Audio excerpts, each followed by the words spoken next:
You step out of the shower, run your fingers down your forearm, and feel that subtle difference. Your skin doesn't bounce back quite like it used to. So you head to the body care aisle, squinting at microscopic ingredient lists, wondering which of these lotions actually does something beyond making you smell like coconut. I'm Julian Thorne, a sustainability consultant and fragrance curator who specializes in ethical, non-toxic beauty that delivers luxury without the premium price tag. What I'm about to walk you through is a precise checklist for decoding peptide body lotion labels, the actives that actually work, the delivery systems that matter, and the red flags that signal a brand took shortcuts. You're listening to Luxury Beauty on a Budget podcast. Quick note before we dive in, everything you're about to hear is researched, written, and verified by real humans, but the voice delivering it is AI generated. Just want to keep that transparent from the start. If you've been listening for a while, thank you. Honestly, it's easy to take an audience for granted, and I don't. If you're new here, welcome. You're about to get a deep dive into peptide body lotion ingredients that's actually useful, not just buzzword soup. We drop new episodes every Monday, Wednesday, and Friday, covering formulation chemistry, sustainable beauty, fragrance curation, and the stuff brands don't want to explain on their own labels. Let's jump in. Let's start with the peptides themselves, the headline ingredient everyone's chasing. Not all peptides are created equal, and molecular weight determines whether they actually penetrate your skin or just sit on the surface looking impressive on a label. Anything above 500 Daltons struggles to breach the stratum corneum without help. Chain length matters. Stability and emulsion matters even more. Palmitoyl tripeptide 1, formerly called palmitoyl oligopeptide, is a 3-amino acid chain that signals your fibroblasts to produce collagen and glycosaminoglycans. It's effective at concentrations as low as 2 to 4%. You want to see it in the first third of the ingredient list, not buried at the bottom. Palmitoyl tetrapeptide 7, previously known as palmitoyl tetrapeptide 3, reduces interleukin-6 production. That's the inflammatory cascade that degrades collagen over time. It's often paired with palmitoyl tripeptide 1 in trademarked blends like Matricil 3000. Combined concentration should hit 4 to 8% in serious formulations. Copper peptides, specifically GHKCU, have historically been the gold standard for wound healing and collagen synthesis. The molecular weight sits around 340 Daltons, making it one of the more penetrative peptides. Here's the challenge. Copper oxidizes easily, turning formulations blue-green. If the lotion stays pale pink or white, the copper complex is either stabilized brilliantly or present at homeopathic levels. Acetyl hexapeptide 8, also called argireline, is the topical Botox alternative that inhibits snare complex formation, reducing expression lines. It's more relevant for face serums, but you'll increasingly find it in décolletage and neck creams. Requires 5 to 10% concentration for measurable effect, rarely disclosed on body products. Then there's tripeptide 1, the non-palmitoylated version.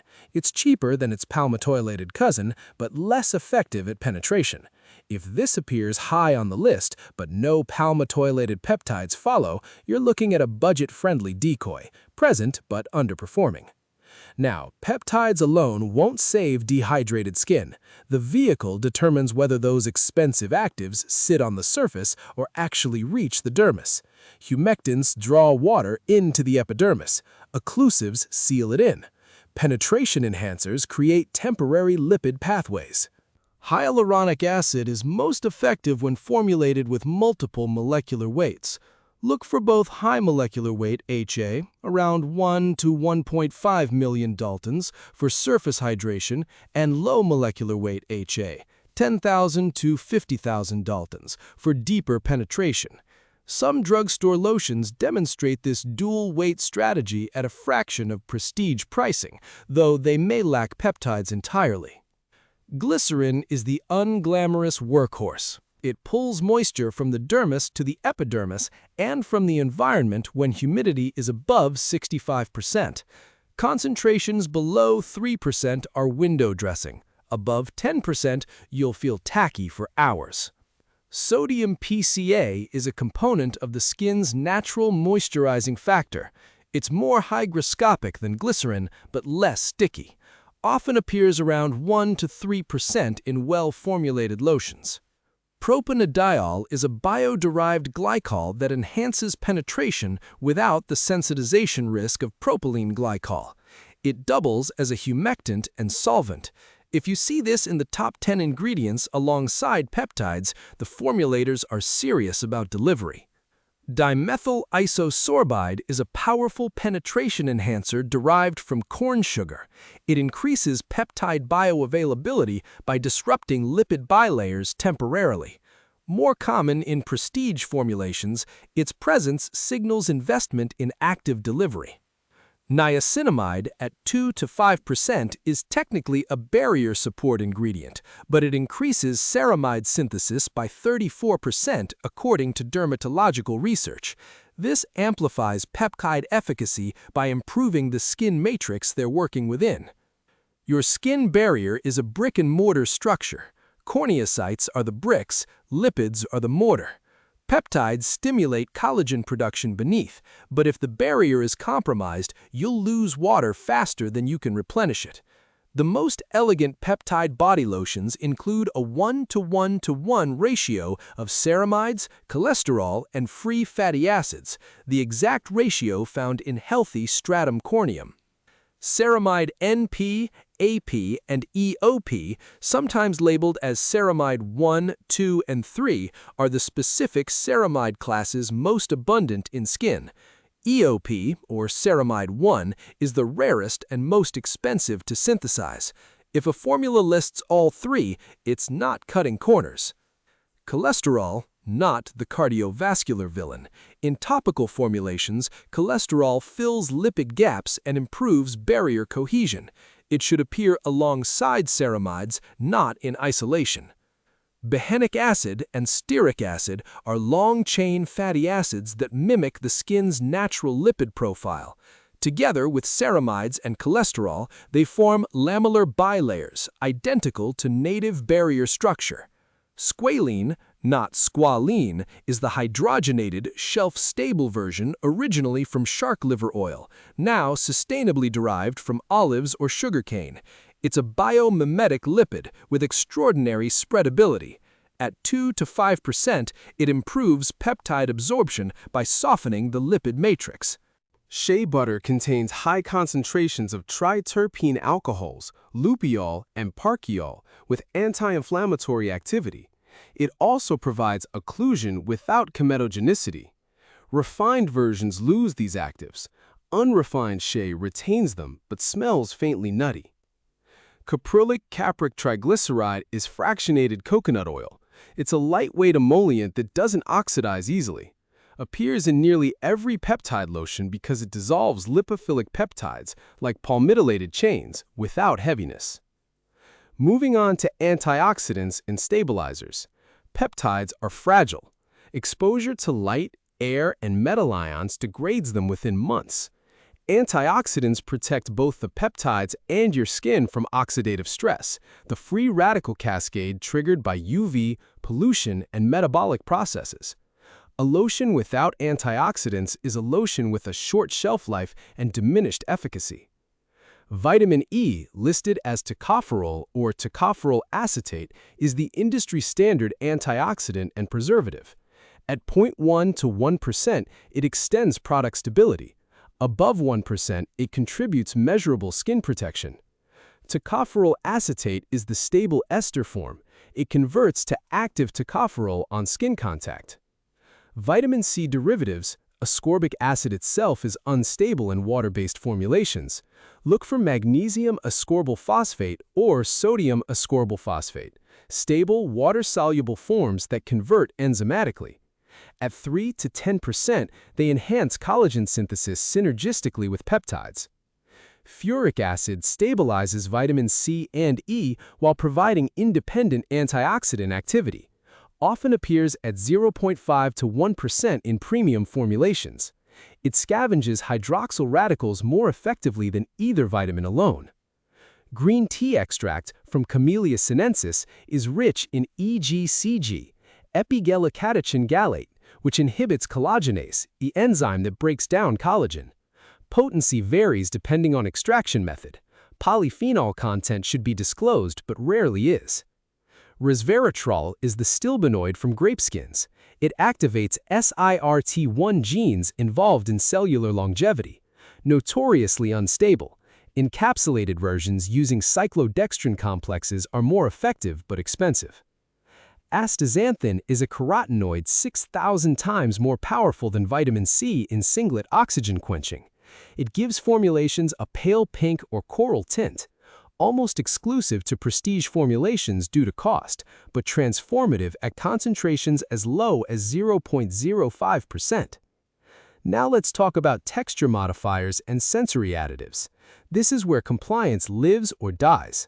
A peptide lotion can have flawless active concentrations, but if it feels like wallpaper paste, you won't use it consistently. Texture chemistry is the unsung art of formulation. Polymers, esters, and silicones that determine slip, absorption speed, finish, and residue. Dimethicone and cyclomethicone are silicones that create slip without occlusion.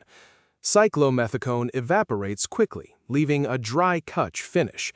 Dimethicone, especially higher molecular weight versions, provides lasting silkiness. Not inherently comedogenic, despite the fear-mongering, molecular size prevents pore penetration. Cetyl alcohol and cetioaryl alcohol are fatty alcohols, not drying alcohols. These are emollients and emulsion stabilizers. They give body lotions that rich, creamy texture, essential for peptide formulations to prevent separation. Carbomer, sometimes listed as acrylates C10-30 alkyl acrylate crosspolymer, is a synthetic polymer that creates gel cream textures, allows for lightweight formulations with high water content, requires neutralization with triethanolamine or sodium hydroxide to activate. pH buffering is critical here. Tapioca starch is a natural mattifying agent that absorbs excess oils without drying, often used in body lotions intended for combination skin or humid climates, gives a velvety, powder-soft finish. Allantoin, derived from comfrey root, is technically a skin protectant, but it also improves glide and reduces tackiness. At 0.1 to 2%, it softens the sensory profile of humectant-heavy formulations. Preservatives and pH adjusters are next. Peptides are pH sensitive. Most function optimally between pH 4.5 and 6.5, close to skin's natural acidity. Preservatives keep microbial contamination at bay without destabilizing actives. Both are non-negotiable in water-based formulations, yet they're where formulators often compromise to chase clean labels. Phenoxyethanol at 1% or less is the workhorse preservative. Broad-spectrum efficacy against bacteria, yeast, and mold. Synthetic but well-tolerated. Often paired with ethylhexyl glycerin or caprollyl glycol for synergy and reduced concentration.